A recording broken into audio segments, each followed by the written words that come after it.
casos extremos que usted haya visto referente a la alimentación, que le haya llegado, mira, un niño pequeño que le dieron tal cosa? Mira, por ejemplo, un paciente mío de un mes que ellos eran de San Fernando de Apure y le daban la leche de la vaca directo. Se lo trajeron de San Fernando porque no sabían que tenía. El bebé estaba distendido, con cólico, coloraciones, manchas blancas en la cara. Wow. Y no sabían que tenía, y resulta que tenía una alergia a la proteína de la leche de vaca y una intolerancia a la lactosa. Imagínate. Que no sabemos el daño que le hacemos a los bebés dándole leche completa. Sin Formato es presentado por Clínica Osanam, ofreciendo servicio médico de calidad desde 1996. Osanam, a tu lado siempre. Haz crecer tu negocio y posiciónalo en internet con MegaWeb. Evoluciona. Conoce los planes odontológicos en @clínicosmilú. Sonríe con confianza. Sonríos Milú. Tiendas YG, creación de uniformes para empresas.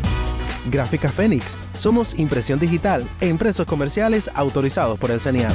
La guía comercial de Guarenas y Guatire es guatire.com. Conexer, tu centro holístico.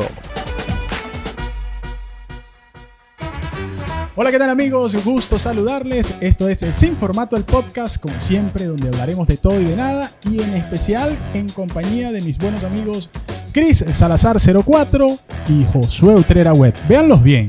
Cris Salazar 04, Josué Utrera Web y F Machado Radio. Porque en la calle me llaman Cristian, Josué y válgame Dios que nunca me dicen Franklin Machado. No, sí, eso es Siempre un varía. hecho. Es un hecho, amigos de Sin Formato. Bienvenido a un nuevo capítulo, pero es cierto. Vamos por la calle. ¡Epa, Fran! Ya yo saludo. Ojo, Ya yo respondo. Pero no es que es algo personal, No, mucho menos, ¿no? Los amigos de 99% también les pasa, ¿no? Y Ah, válgame sí. que ellos sí que son famosos. Sí. Bueno, pero así, ese es el camino, ¿no? Por ahí vamos, ¿no? Así Lo es. importante es que te reconozcan en la vida. Bueno, por Dios. Se está haciendo la tarea. Mire, y noto a mi pana Cristian cada vez que venimos a Clínicos serán como más rezogantes, vienen más como intrigados porque se llama mucha información para las lesiones, pues, para tener esa información oportuna. Bueno, pero llegamos al sitio ideal. Llegamos al sitio correcto, así que estamos aquí con profesionales siempre acompañándonos para tocar temas muy importantes para ustedes, nuestra audiencia. Bueno, hoy en especial tenemos el gusto una vez más de estar en la casa de nuestro aliado comercial Clínica Osanam, que sin lugar a dudas ha sido un espacio interesante para poder llevar información de valor, de interés para la comunidad y que sin lugar a dudas nos ha ofrecido la apertura para generar contenido, muchachos. Vamos a darle la más cordial bienvenida a la pediatra de la casa, a la doctora Yolimar Gómez. Hola, ¿cómo están? Muy buenas tardes. Agradecida por la invitación para compartir el día de hoy. Para nosotros un gusto tremendo, doctora. Siempre es un compromiso. La gente cuando se sienta con nosotros a conversar, previo a la grabación, dice, ¿de qué va? ¿Cómo es esto? Sí. Esto va a ser algo bien ameno. Invitamos a toda nuestra audiencia que se quede porque ahora es que vamos a hablar de cosas importantes, como siempre, pues al mejor estilo de Sin Formato, el podcast. ¿No es así? Y lo que nos sorprende, Cristian y doctora, es que ustedes siempre nos dicen, ¿y de qué vamos a hablar? Pero es que la información la tienen todos ustedes. La tienen ellos. Y yo propongo, muchachos, para empezar, yo sé que usted tiene muchas preguntas ahí tal vez en orden, pero ¿una doctora pediatra tiene tiempo de descanso? Ya que estamos hablando ahorita de que, mira, tengo una emergencia por ahí, vista, pendiente, no me puedo desconectar mucho. ¿Cómo es Mira, es un poco difícil, pero siempre hay espacio para descansar. Y es importante el descanso tanto para los pacientes como para nosotros los médicos, a pesar de que tenemos el tiempo tan contado. Y el pediatra particularmente tiene un trabajo 24/7, porque nuestros niños no se enferman en el día. Exactamente. Ellos se pueden enfermar a las 2, 3, 4 de la mañana, sábado, domingo, 31 y 1. Entonces, siempre tenemos que estar dispuestos. El teléfono para nosotros a veces es una necesidad que no podemos tener apagados. Y siempre hay momentos, aunque sea un segundo, de revisar si hay algún mensaje de alguna mamá desesperada que la mayoría de las veces están esperando que nosotros le demos una solución. Sí, y que a veces un mensajito a tiempo puede ayudar o por lo menos iniciar la ayuda. O sea, pero sí pasa. Que las personas te llaman a las 3 de la mañana, 4, Sí, doctor, no, y muy estás ahí al frecuente, pendiente del teléfono. muy frecuente. De hecho, sobre todo las mamás que son los primeros bebés recién nacidos, que tienen cólicos, las mamás no saben qué hacer. Ellos llegan a nosotros buscando, dígame qué tengo que hacer con este bebé, no soy mamá, yo no sé qué hacer. Estoy empezando. Claro, Claro. no hay un manual. Es primera vez. El Claro. niño no para de llorar. El niño no para de llorar, son las 3 de la mañana, yo no sé qué tiene, le duele algo, está extraño. Y como el niño no habla, no saben qué tienen que hacer. Entonces siempre nos difícil. piden nuestra ayuda y uno tiene que ser como la mano con ellos. Y con más los difícil, ¿no? Que pacientes. por teléfono, ajá, pero dime qué tiene y le puedes asesorar por allí. Puedes por lo menos asesorar, porque uno siempre tiene que preguntar como los previos. Lo previo que pasó al evento de lo cual te están llamando. Y uno más o menos saber en base a lo que te digan, por lo menos orientarlos a lo que tienen que hacer. Y en caso de que sea una emergencia, mira, no te puedo resolver, tenés que salir a una Claro. emergencia. Porque ha pasado muchas veces, porque a veces los niños pueden tener fiebre a las 3 de la mañana y convulsionan. Y la mamá te llama, tengo el niño convulsionando, ¿qué hago? Qué En duro. ese momento Qué no duro. lo puedes decir, mira, Sí, sí. Ponle un tienes pañito que sa- cálido de agua. No, tiene que traer. tienes que sacarlo a una emergencia. Doctora, parte de lo que hemos construido coincidencialmente en información para el canal Desinformato y para los seguidores del canal, quedamos con la doctora Bianca en el momento del nacimiento. Clínica Osanam ha hecho los esfuerzos máximos por ofrecer un amplio recorrido en todas las áreas de atención, desde el momento de la concepción, incluso desde el momento del prenatal, el nacimiento del bebé y ahora el acompañamiento posterior al nacimiento. Partiendo de ese primer momento en el que el bebé nace, donde surgen un montón de dudas precisamente en las madres primerizas, ¿cuál es el primer contacto? ¿Cuándo debe acudir la madre al primer contacto con el pediatra? ¿O en el momento del nacimiento el pediatra ya se hace presente? Mira, es así. Cuando uno tiene un paciente que atiende en la sala de parto, es bien conocido que aquí en la Clínica Federico Osanam tenemos nuestra área de parto, en donde se realizan cesáreas y partos electivos. Desde ese mismo momento, el pediatra tiene que estar en contacto con la mamá y con el bebé. De hecho, en el momento que nace el bebé, una vez que uno le haga la atención mínima al bebé, se le muestra a la mamá para que haya ese primer acercamiento entre la mamá y el bebé y ese primer beso, para el apego entre la mamá y el bebé. Una vez que la mamá sale del área de sala de parto, tenemos que acercarnos a ellos, a mamá y papá, y decirle, mira, ojo, todo está bien, tu bebé pesa, porque siempre todo el mundo está esperando cuánto pesó ese bebé, es grande, es pequeño, tu bebé está grande, está sano, está respirando, nació bien. Y ese es el primer contacto que tenemos con las mamás. De hecho, una vez que suben a la habitación, nosotros tenemos que darle recomendaciones. Le hacemos la primera evaluación al momento del nacer, horas después, las 24 horas después y hasta las 48 horas en los casos que se tenga que quedar 2 días la mamá en el área de hospitalización. ¿Cuál es el peso ideal de un bebé? No sé, hay promedios, hay medias mundiales, nacionales. Sí, más o menos entre 2,5 kilos y 3,5 kilos es el peso que uno espera. Cuando están por debajo de 2,5 kilos, entonces uno tiene que ver la edad gestacional importante para ver si está adecuado, grande o pequeño para edad gestacional, porque la clasificación se hace en base a eso, el peso y la edad gestacional del bebé. El acompañamiento desde ese momento. Ya está lista la madre, un alta, y bueno, van a casa. ¿Cuándo debería ser el siguiente contacto con la especialidad de pediatría? Lo recomendado es a la semana. Lo recomendado. Siempre, inclusive cuando salen de alta, nosotros como pediatras le damos las recomendaciones a las mamás para la casa de los primeros días. De hecho, cuáles son las vacunas que tienen que colocar de manera inmediata, la prueba del talón, que hay que hacerla en los primeros días también, y darle la asesoría de los primeros cuidados del bebé. Lo ideal es que desde ese mismo momento, si la mamá desea quedarse en un control con nosotros, le ofrecemos nuestro número telefónico para cualquier duda y cualquier pregunta que tengan, nos las hagan esa primera semana antes del control. Y si no, van a la primera semana al control de niño sano.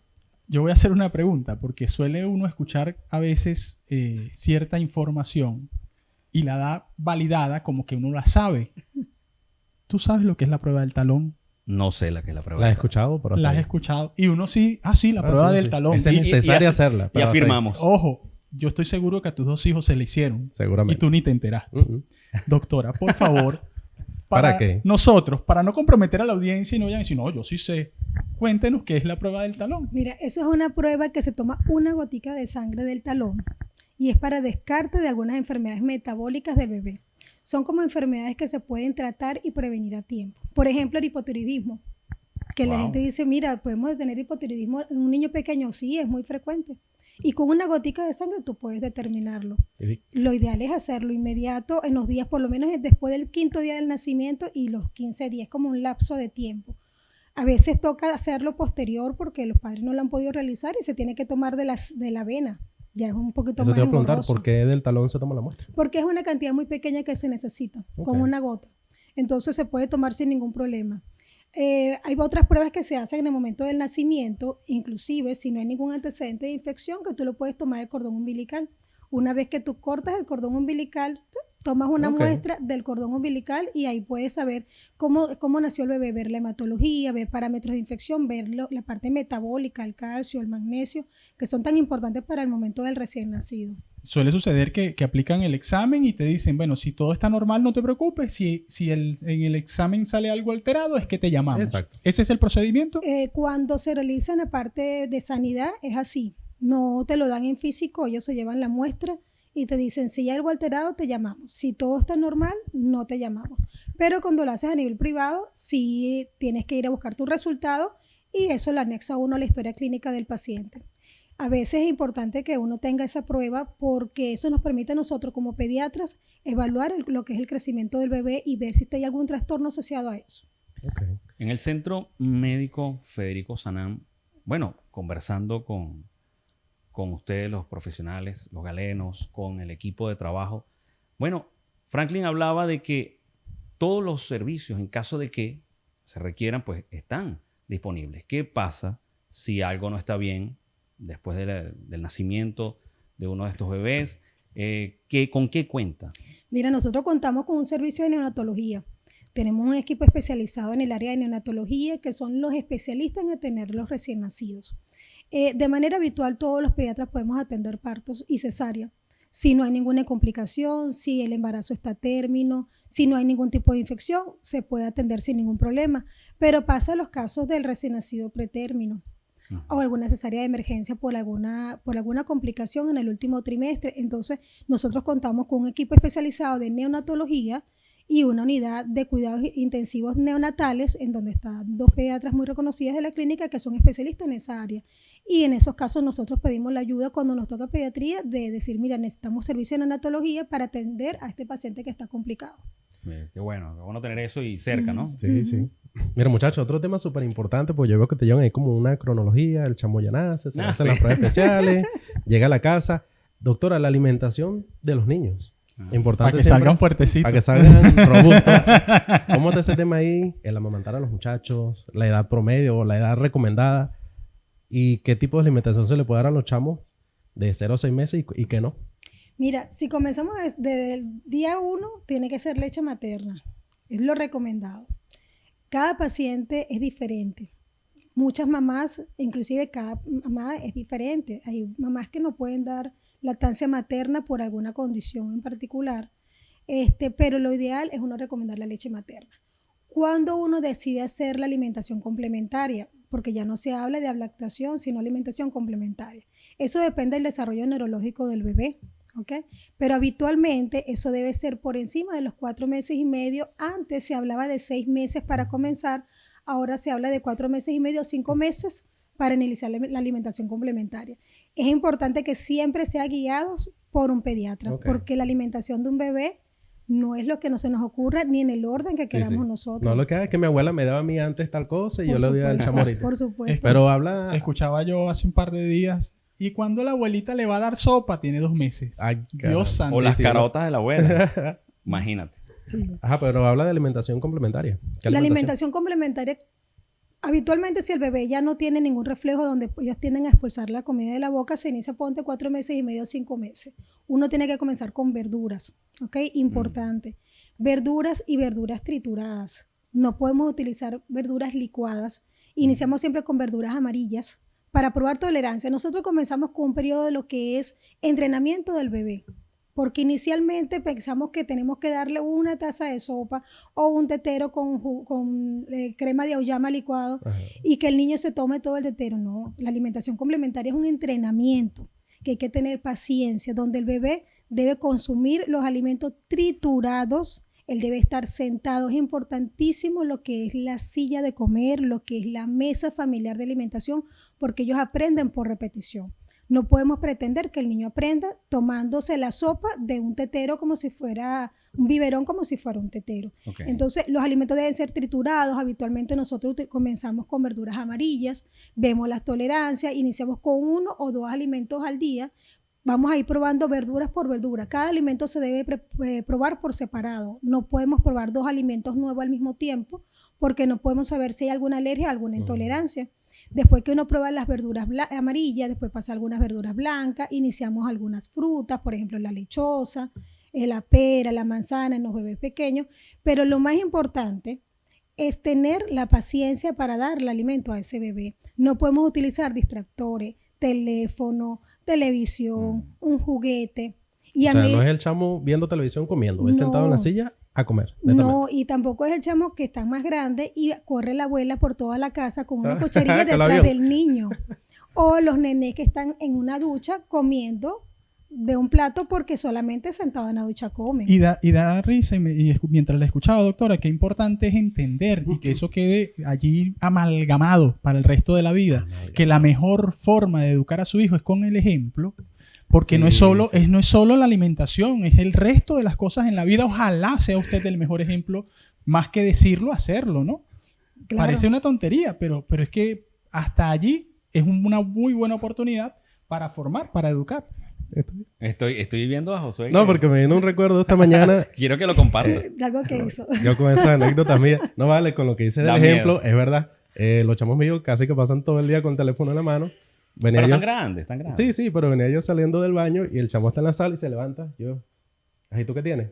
Tiré el teléfono aquí escondido, ¿no? Casi que lo suelto. Pero vengo yo saliendo del baño con el teléfono también en la mano. Nos quedamos viendo los dos y yo seguí, bueno, pero es como tú dices, hay que dar el ejemplo para... Ajá. Pero Bueno, qué importante. Allí lo tienen, pero lo importante es que siempre hay una oportunidad para retomarlo. Y para darse cuenta, ¿no? Sí, y Bueno, para darse- doctor, usted debe tener bastantes anécdotas. Casos extremos que usted haya visto referente a la alimentación, que le haya llegado, mira, un niño pequeño que le dieron tal cosa.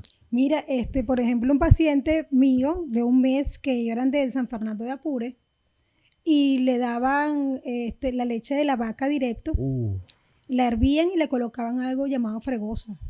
Caramba. Sí. Y le daban esa leche al bebé y el bebé me vino distendido. Fue la primera vez que lo conocí. Familiares de otro paciente mío se lo trajeron de San Fernando porque no sabían que tenía. El bebé estaba distendido, con cólico, coloraciones, manchas blancas en la cara. Wow.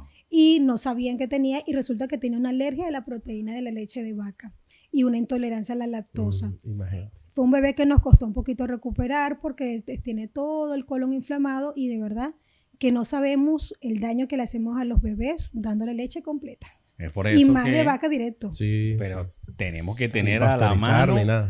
allí las consultas y el teléfono de nuestra pediatra para que nos guíe. Y hasta el sentido común, diría yo. Sí, ¿no? claro, O sea, pero- y hasta un poquito de sentido común. Fran, para ellos, fíjate, ellos eran del estado Apure Ujú. y de repente era algo muy normal. Exacto. Y seguramente muchos de ellos se criaron así. Lo y que no les hablamos, pasó. exacto. Tal vez el papá le daba a los hijos y es una Y cadena me que salió va- fuerte, pero este le salió un Exacto. poquito más débil y la cosa no, No, resultó. pero era intolerante. Por eso. O sea, cada caso es particular y es por eso que insistimos a toda la audiencia en que debemos, y eso va para nosotros, a todos, pues llevar la guía con Mire, nuestros médicos. Doctor, hablando de intolerancias y de esos problemas de digestión, disería más o menos, hace un par de días estaba en casa, hay una bebé de 2 meses y bueno, uno hace cosas de la abuela porque de alguna manera, aunque sea por fe, uno cree que funcionan. Aquí estamos, ¿verdad? La bebé tenía hipo, el reflujo, no sé cómo le llaman científicamente, tenía hipo y bueno, si yo agarro a mi ahijada y le digo, mira, ven acá, por favor. Oye, la técnica que no Esa falla. niña hay que sacarle los gases. Después que tú le das de amamantar, hay que sacarle los gases. Entonces le llamó la atención, pues, sabes, ¿no? Uno ya tiene rango, ¿no? Tiene nivel. Y no puedes, búscate un hilito rojo y se lo pones en la frente. Que eso no falla. Doctora, con todo Quiero respeto, saber. yo quiero escuchar su respuesta científica, pero a la niña se le quitó el hilo. Bueno, Ahora fíjate, yo la quiero se le escuchar quitó. a usted. hiciste lo más importante, que Sácale la- decirle que le sacaron los gases. Fíjate que el hipo hasta los 2 meses es normal, ¿ok? Porque los niños pequeños pueden tener un poquito de reflujo y es un reflujo fisiológico. Pero después de esa edad pueden tener reflujo y te puede dar hipo. Lo primero es sacarle los gases. Esperar que calme un poquito y después reiniciar la lactancia materna. Al reiniciar la lactancia materna y haberle sacado los gases, ya automáticamente se quita el hipo. O sea, tú no dices Pero que me 50-50 hiciste reír mucho porque yo le digo a mis pacientes, ustedes le sacan los gases después de dar lactancia materna y le ponen el hilo rojo de la abuela porque si no la abuela se va a poner brava. Exacto. Ese no se lo quite. Ese no se lo quiten, pero por favor sáquenle los gases. Sí, parecen quizás recuerdos tontos, pero termina uno copiándolos al pie Sí, de la sí. letra, ¿no? Y No, cuando, y si funciona, tú dices así. sí, es. y tú dices, bueno, si no fue los gases, fue el hilo, pero algo hay que hacer, ¿no? Pero no puedes dejar que el bebé siga llorando. En el proceso de crecimiento, doctora, de ese avanzar, sobre todo el primer año, creo que es el año de mayor acompañamiento, el año de mayor duda, de más miedo en casa. ¿Qué es lo más relevante de lo que debe estar pendiente papá, mamá en casa? Mira, hay algo que a mí siempre me llama mucho la atención y hago mucho énfasis en los papás, de que no acuesten a dormir boca abajo a los bebés pequeños. Porque es muy frecuente que a veces nos dicen los papás, no, pero es que la única manera que se queda dormido es boca abajo. Bebés pequeños, recién nacidos, de 1 o 2 meses. Y hay un síndrome que se llama síndrome de muerte súbita del lactante, producto de dormir boca abajo. Eso está más que demostrado desde hace unos años de que los bebés no pueden dormir boca abajo.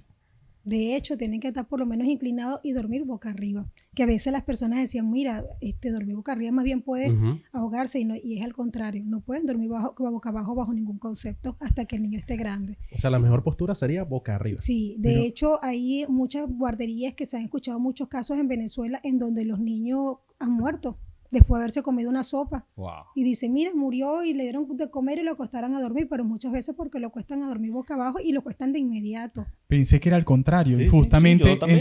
entre las conversaciones ese día, yo le decía, no, cuesta la boca abajo. Aunque No sea- la cueste Pero boca por abajo. lógica, por favor. exacto, No, doctora, boca si abajo no. un niño vomita y está boca arriba, no puede No, ahogarse porque en- tú lo puedes colocar en una posición inclinada. Ok. ¿Ok? No horizontal completamente, sino inclinada. Ok. Y eso disminuye el riesgo de reflujo. De hecho, hay una posición que se llama posición antirreflujo. Cuando tú tienes un bebé y inclusive le estás enseñando a la mamá lo que es la lactancia materna, le da unas recomendaciones que se llaman antirreflujo, que es dar comida semisentado, ¿ok? Posterior a cada alimentación, colocarlo en el hombro, sacarle bien los gases, esperarte por lo menos un tiempo prudencial de 20-25 minutos para que salgan los gases. Y cuando tú lo vas a acostar, lo puedes acostar un poquito inclinado. Pero boca abajo, el nene como no tiene cómo defenderse bien, si tienes un reflujo, se te puede ir a la vía aérea y es donde hace broncoaspiración. Esa era la pregunta, que si la muerte súbita tenía que ver con la saturación de las vías aéreas. Claro, porque puedes hacer broncoaspiración Es un del ahogo. alimento. Claro, la lactancia materna, gracias a Dios, cuando tienes broncoaspiración por lactancia materna tiene menos riesgo, pero igual el riesgo está. ¿Me entiendes? Porque hemos visto muchos pacientes que pueden hacer micro broncoaspiraciones y es leche materna y es menos grave que un tetero o una sopa o una comida. ¿Qué pasa si un lactante no quiere la leche materna, no hay manera? Eso le iba a decir, ¿Cuál es complementando la tu opción? pregunta. ¿Cuál es el Puede camino? haber algún desorden alimenticio, le llamo yo. No, que el niño que- no tolere ningún tipo de que no la quiera alimento. tomar, que no- Yo recuerdo el chamo mío de pequeño, él nació en Carúpano, nos fuimos aquí a Guatire a nacer para allá por cosas X. Y semanalmente había que cambiarle la fórmula porque no quería ni el pecho y se aburría la semana de cada fórmula. Ok, fíjate bien. El tema inclusive hay muchos mitos. El bebé cerca de los 2 meses, habitualmente, comienzan a hacer como un reflejo, como si estuviera rechazando el pecho.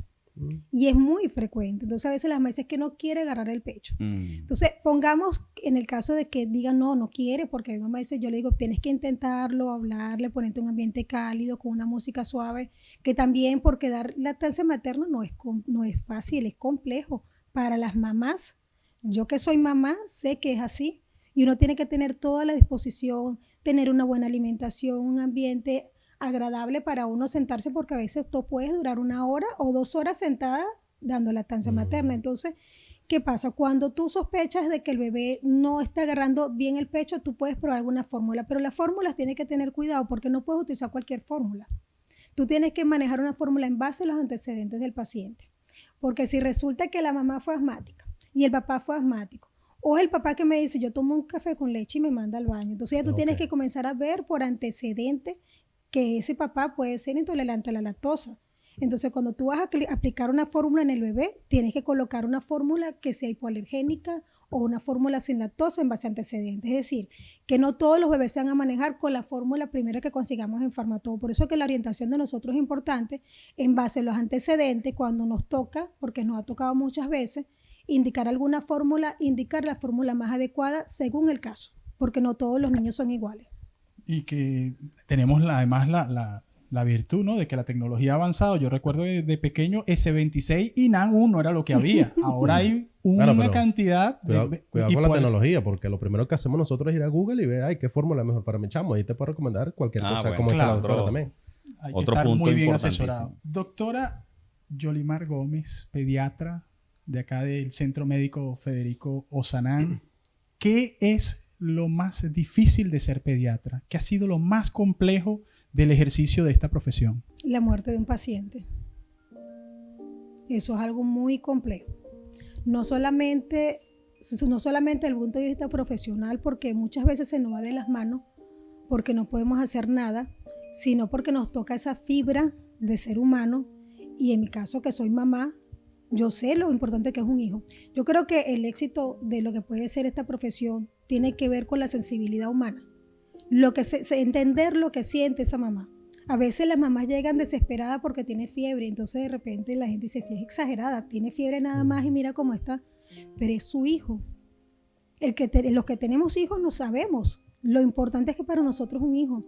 Que el niño esté enfermo, que no esté en sus condiciones. Y yo creo que lo más difícil que me he tenido que afrontar es eso. La muerte de un paciente. Estando yo en el posgrado, nosotros tenemos que ver la especialidad de oncología pediátrica durante nuestras rotaciones y tuve que ver la partida por lo menos de unos 3 pacientes que eran muy apegados a mí y para mí eso es muy, muy difícil. Es algo que no es difícil de superar. Y además tratándose de esa área específica, ¿no? El área de oncología que uno se hace un montón de preguntas, un bebé, por Dios, ¿no? Pero volteamos la pregunta a la doctora. Así Entonces, es. ¿cuál es la mejor parte de su profesión? Cuando veo a los niños llegar y sonreírme y darme un abrazo, como si fuera su mejor amiga. Para mí eso, yo de hecho ayer hablaba con un paciente y ella me decía, doctora, qué bonita está. Yo le digo, pero ¿cómo me vas a decir si mira la preciosa que tienes de tu hija y verla correr por el pasillo y que salió corriendo, me dio un abrazo, como que soy su amiga, ¿sabes? Para mí eso es lo mejor. Y ¿sabes qué es increíble? Los niños son mágicos. Y es una palabra que lo han repetido 50,000 veces, pero es así. Uno puede ver un niño mal, con una deshidratación, una neumonía, dificultad respiratoria, y verla en horas mejor, y verlo al día siguiente mejor, y darlos de alta, y verlos en una semana en la consulta, y que están corriendo por todos lados. Eso a mí me da un grado de felicidad que no te imaginas. Para mí eso es más que suficiente.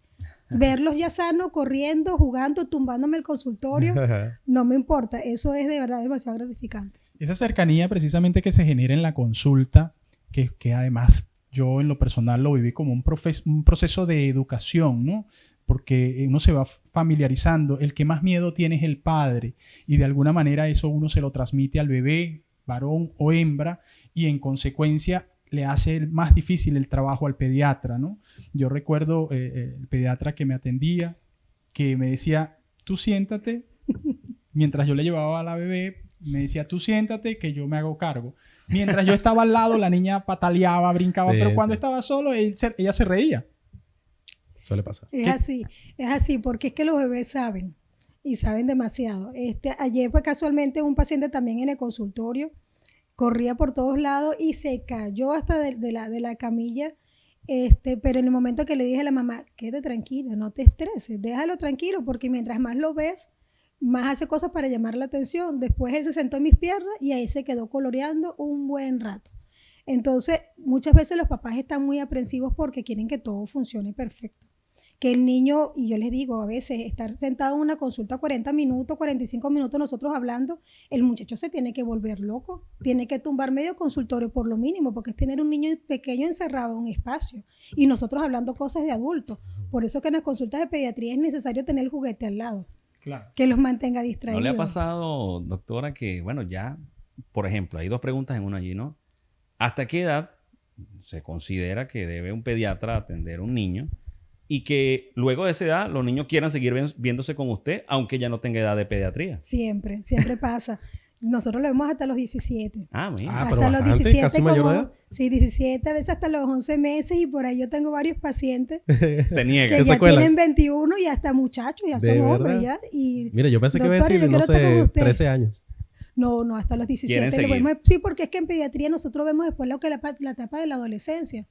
¿Me entiendes? Entonces, esa es una parte que la gente llegó a la adolescencia, ya no hay más control, ¿no? Y es una etapa muy importante porque comienzan a haber un montón de cambios en el desarrollo de los varones y de las niñas, sobre todo en el caso de las niñas, en donde comienzan a haber cambios hormonales. Entonces, de repente pensamos que todo no es normal porque está en el desarrollo. Y resulta que lo normal no es tan normal. ¿Me entiendes? Y la educación del pediatra es importante. Tenía yo el caso de un paciente que la niña no menstruaba regularmente. Entonces, la mamá me la trajo porque tenía gripe, pero entonces pero resulta que no tiene una menstruación adecuada y de repente uno le ve el sobrepeso y el acné y todo este tema terminó en un tumor de la glándula de la hipófisis. Wow. Entonces, por eso es tan importante El lo que es el control. control. Claro, ya cuando están grandes no es tan seguido, pero es necesario que uno hacerle la evaluación por lo menos una vez o 2 veces cada 2 años cuando están adolescentes. Ok. No sean tan exagerados como yo, que fui a su última consulta a los 18 años en el hospital de niños y el doctor cuando entró me Y te dijo... creo. Sí, Franklin te con cuento. 18 años esa barba. Yo, bueno, sí, también.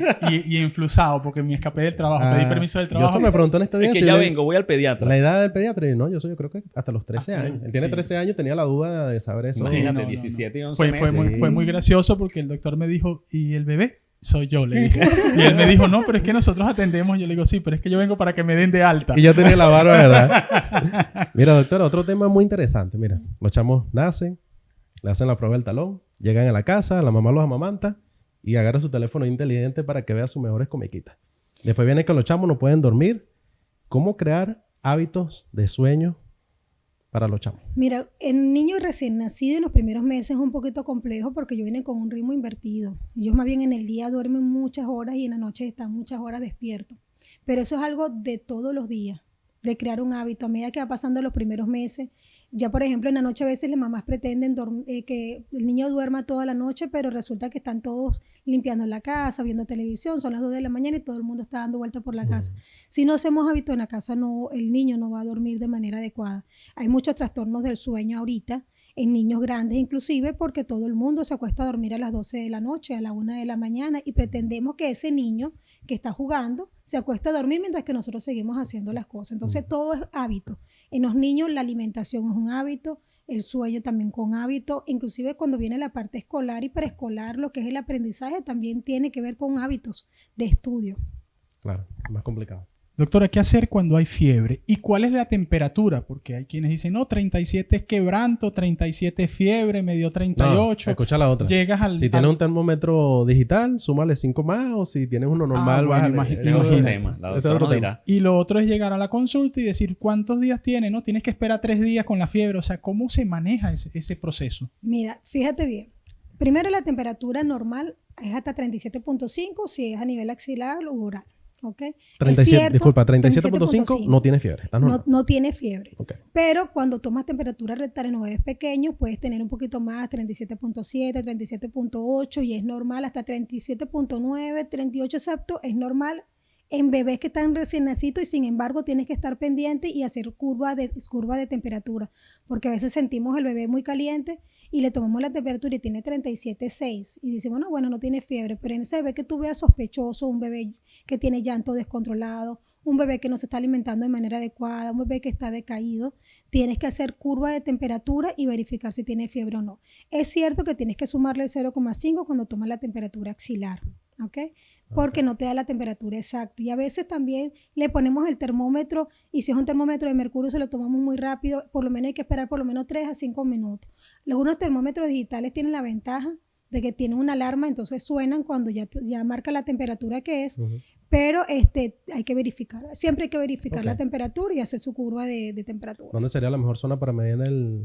Mira, es al que niño? depende de la edad, porque si tenemos un bebé que está pequeño, un lactante, desde el lactante menor de 1 añito o inclusive hasta los 2 añitos puede ser rectal. Y después ya puede ser una temperatura axilar. Allí tienen buenas referencias y por supuesto buena información. Doctora, ¿y cuál es una temperatura extrema, que dicen llévalo y mételo en la bañera después de 40, 41 grados de temperatura, tienes que salir al médico, pero bueno, de pronto algunas personas tienen complicaciones de pronto en el lugar donde se encuentran, no sé, de pronto Araira, están en la vía hacia Caucagua y se les hace complejo en el momento resolver ese primer momento. ¿Qué recomendaciones le dan y cuál es esa temperatura límite? Y dijiste algo, disculpa, dijiste agua, pero ¿agua fría o agua caliente? Porque hay otra... Claro, fíjate, lo primero es no meter al niño, vas a sentarlo en una ponchera con agua, no. Lo primero que tú tienes que tomar su temperatura. Verifica si tiene fiebre, si tiene quebranto, ya apuntando con quebranto por encima de 38, en 38 y 38 y medio, fiebre por encima de 38.5. Lo primero es que darle su medicamento, lo primero. Segundo, no desesperarse, porque a veces le damos el medicamento y pretendemos que a los 15 minutos ya no tengan fiebre. Eso no pasa. Habitualmente los medicamentos se pueden tardar hasta 1 hora, hora y media, inclusive con algunos medicamentos como el acetaminofén en hacer efecto. Lo ideal para bajar la temperatura es por fricción. Es lo ideal. ¿Qué es fricción? Agarrar un trapito húmedo con agua natural y mientras que tengas al nene sentado en su poncherita le tienes que frotar la piel. Por fricción baja más rápido la temperatura que dejarlo sentado, porque tú lo puedes sentar media hora y le estás echando agua, pero si no le haces fricción de la piel se tarda mucho más. Entonces, eso es una recomendación. Frotar el bebé con un paño con agua natural para que esa temperatura baje. En la espaldita, en los brazos. En todo su cuerpo. En todo su cuerpo. Lo otro es vigilar la temperatura a la hora y media. No desesperarse porque pasa muchas veces pasa la media hora, entonces le dan otro medicamento. Entonces, al tú dar otro medicamento, puedes hacer una hipotermia que es peor que la fiebre. Bajan temperaturas de 35 y medio hasta de 35 por la misma desesperación. Entonces, hay que tener un poquito de paciencia con la fiebre y pensando que la fiebre es un mecanismo de defensa. La fiebre no es mala. La fiebre es buena. Te está avisando algo, ¿no? La fiebre te está avisando. ¿Y qué permite la fiebre? Que haya una vasodilatación, que se abran los vasos sanguíneos y todas las células de defensa corren mucho más rápido para lo que es la defensa del cuerpo. Es un mecanismo de alarma del organismo. El organismo se está defendiendo y por eso hay fiebre. No es fácil decirle a una mamá, espérate y aguanta la fiebre. Entonces, no es fácil. Entonces uno le da las recomendaciones, pero la fiebre no es mala. La fiebre es un mecanismo de alarma que te está diciendo, ojo, está pasando. Y algo que me habías comentado, me habías preguntado, esperar 2 o 3 días. ¿Por qué se dice 2 o 3 días? Porque el 90% de los cuadros en los niños son virales. ¿Qué es lo que pasa? Que después cuando tú vas viendo la evolución, ok, tiene fiebre, tiene moquito, tú esperas 24, 48 horas, depende de las condiciones del niño. Si tú ves que es un niño que está muy decaído, que está muy tocado, que tiene dificultad respiratoria, es cuando tú decides, mira, voy a ir antes, no voy a esperar 3, 4 días con fiebre. Pero el tiempo prudencial más o menos son 48 horas como para que la enfermedad se manifieste lo que realmente tiene el niño.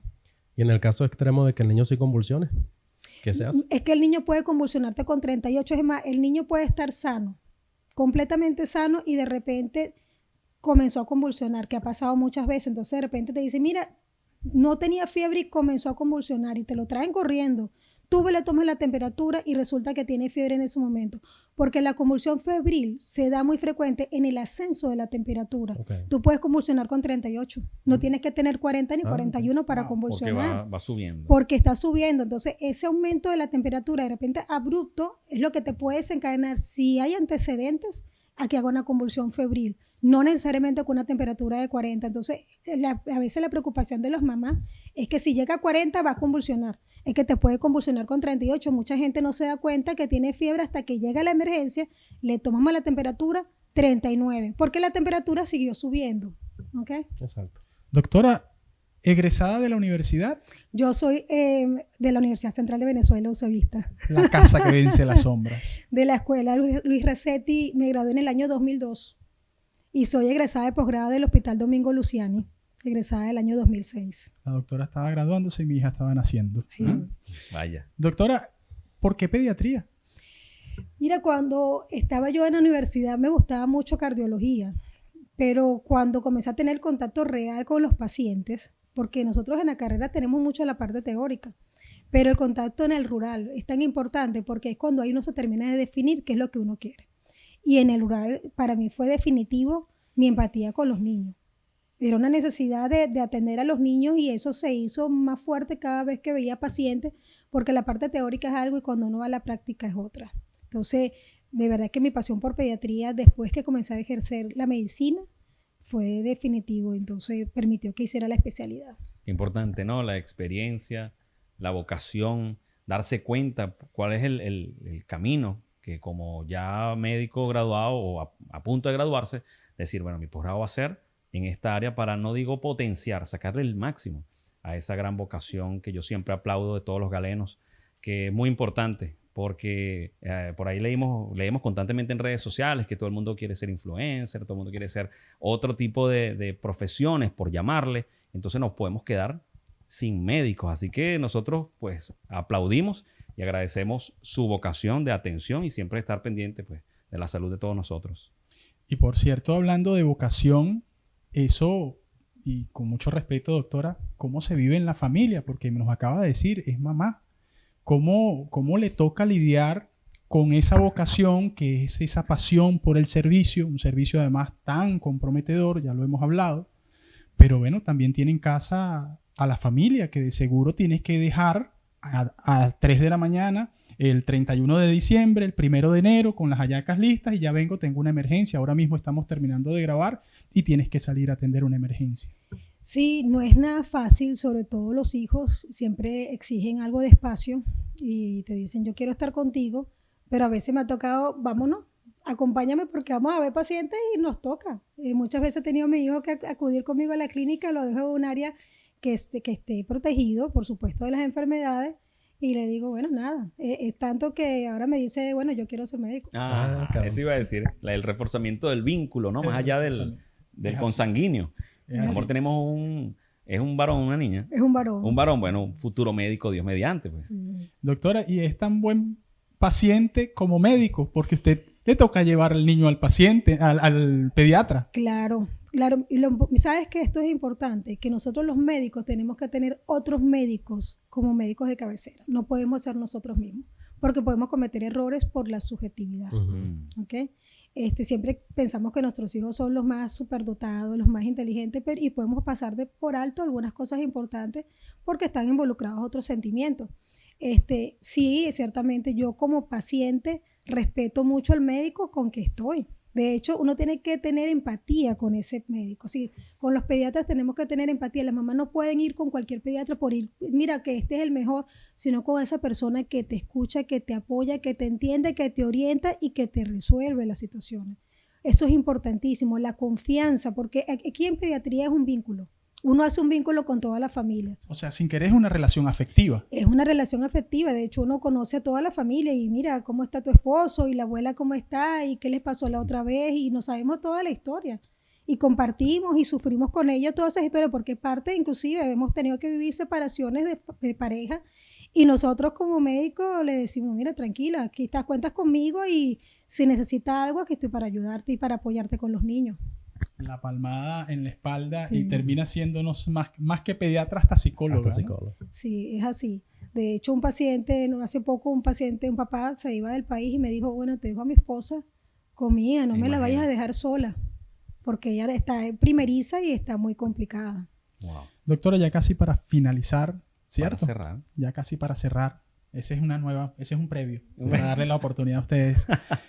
Hemos visto grandes esfuerzos por parte del Centro Médico Federico Sanán en construir un proceso de atención sistematizado que le garantice al paciente el acompañamiento antes, durante el parto y posterior al parto. ¿Cómo describe usted todo ese servicio acá para quienes nos estén viendo? Y en algún momento le decía yo a la doctora Bianca hace un par de días que me la encontré y me dijo, ¿estás de paciente? Y yo le dije, Dios no lo quiera. Porque la verdad es que le deseamos salud perfecta, pero si se presenta la situación, descríbanos un poco con lo que contamos acá en el área de pediatría específicamente. Mira, bueno, aquí en el área de pediatría cuentan desde el momento del nacimiento todo lo que es la atención de ese recién nacido sano o recién nacido enfermo, lo que es la atención básica durante las primeras 48 horas, después las consultas. Comenzamos las consultas inmediatamente a la semana, el control del primer año es mensual. Tenemos la atención mensual del control de niños sanos, orientando a los pacientes en lo que es el desarrollo psicomotor, lo que es el esquema de alimentación que hablamos anteriormente, lo que es todo el esquema de vacunas, cuáles son las vacunas que corresponden. Tenemos el área de emergencia que funciona 24 horas con pediatra 24 horas. Somos la única clínica de la zona que tiene pediatra 24 horas. Por si hay alguna emergencia real en las madrugadas, aquí atendemos pacientes que han tenido que venir con convulsiones, accidentes automovilísticos, crisis de asma, niños que están deshidratados, con vómitos, con diarrea. Entonces tenemos una atención en emergencia y en el área de hospitalización con un equipo especializado, no solamente pediatras solamente, sino también hay neonatólogos, hay neumonólogos, hay una doctora que es oncólogo pediatra. Entonces tenemos un equipo en pediatría bien chévere, somos muy afines y trabajamos en conjunto por el manejo de nuestros pacientes. Y yo le agregaría ahí, y te atendemos hasta los 17 años. Y te atendemos hasta los 17 años en el área de emergencia. De hecho, un paciente en estudio me dijo, doctora, tengo 17, yo quiero pasar a pediatría. Digo, no, tranquila que vas a pediatría todavía. Todavía le queda. Doctora, tocó un punto que se nos había pasado por alto, las vacunas. Oh. Eso es un proceso además necesario. Están los antivacunas, que son un tema.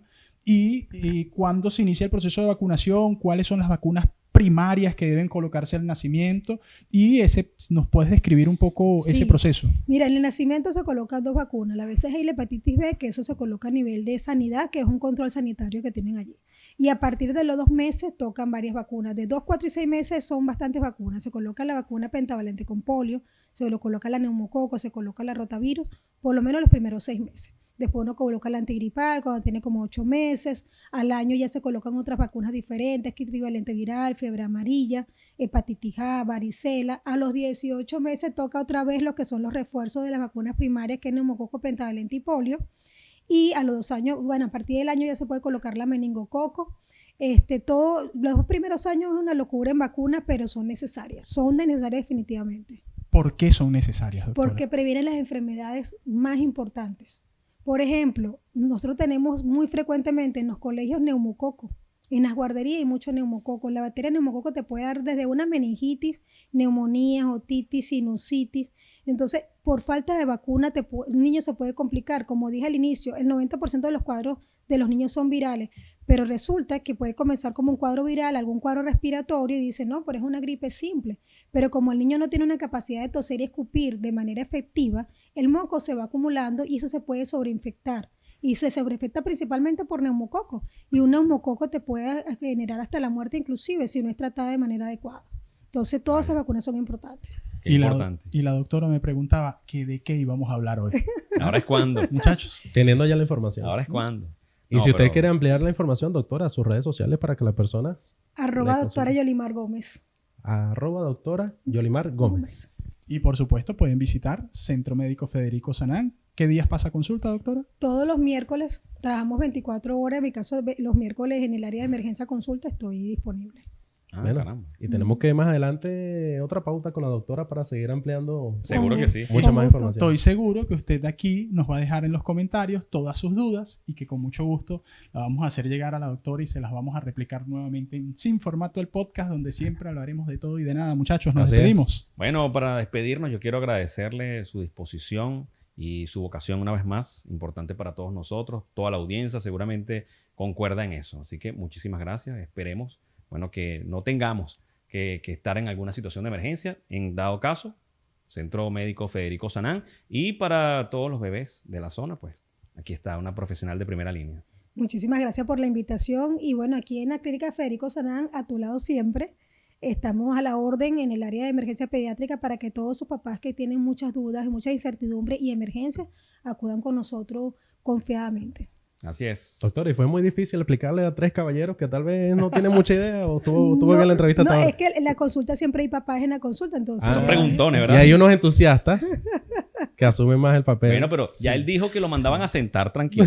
Sí, No, eso lo ve para activo. Póngase para allá, señor. Ellos lo dicen, doctora, y para quien nos está viendo quizás por primera vez, es porque yo no me perdí nunca un control, una visita de pediatra, al pediatra de mi hija. O sea, mi responsabilidad también estar allí. Bueno. Doctora, y ya cerrando, Sí, sí, para eso, cerrar, te diste cuenta, ¿no? Que son eso- 3 veces el cierre. eso así ha ido creciendo, ¿verdad? De la participación de los caballeros, la vinculación dentro de la Sí. familia. Creo que ha ido con el tiempo, ha ido Sí, es que eso lo mejorando. podemos ver en todas las áreas. Inclusive ahora tú ves más papás con los niños en los parques. Sí, señor. Muchas veces. Y las mamás Ok, están sí. descansando y están tratando de recuperarse después de la cesárea y ellos están llevando al niño a sacar a llevar sol. Y en la consulta siempre acuden. Yo sé que Es la así. doctora tiene esa ¿Qué nivel? experiencia, pero es que yo en mi caso, el chamo el más pequeño tiene 10 años, pero yo recuerdo que hace 10 años yo acompañaba a Milagro, mi esposa, pero era yo el único caballero y ese poco mujeres. A mí me daba pena. Exacto. Por No, eso le bueno, preguntaba. imagínate. En el sentido de que, oye, pero Milagro, pero tengo que venir, están puras mujeres, ¿yo qué hago aquí? No importa, así es. Un ejemplo. A mí me pasaba lo mismo, Un no te ejemplo, preocupes. un ejemplo. Por eso, Tú y por eso yo. le preguntaba a la doctora cuál era la participación hoy en día, porque tengo la Ha impresión subido. por amigos Ujú. que me dicen lo mismo, ¿no? Fui a la consulta, oye, le mandaron esto al niño, tengo esta duda. Y de alguna manera tú Sí, dices, tiene que estar bueno, rateado lo que está sí, pasando. sí, claro. tienes que estar allí para poder tener tanta información. Sí. Y de alguna manera es lo que deseamos, ¿no? Que sean parte del proceso. Doctora, muchísimas gracias. Un Ahora sí gusto nos vamos, tenerla doctora. Muchas gracias. en Sin Formato, el podcast donde hablaremos de todo y De nada. De nada. Hasta aquí, sin formato. Se despide hasta una nueva entrega. Cristian, Franklin y Josué, los montones.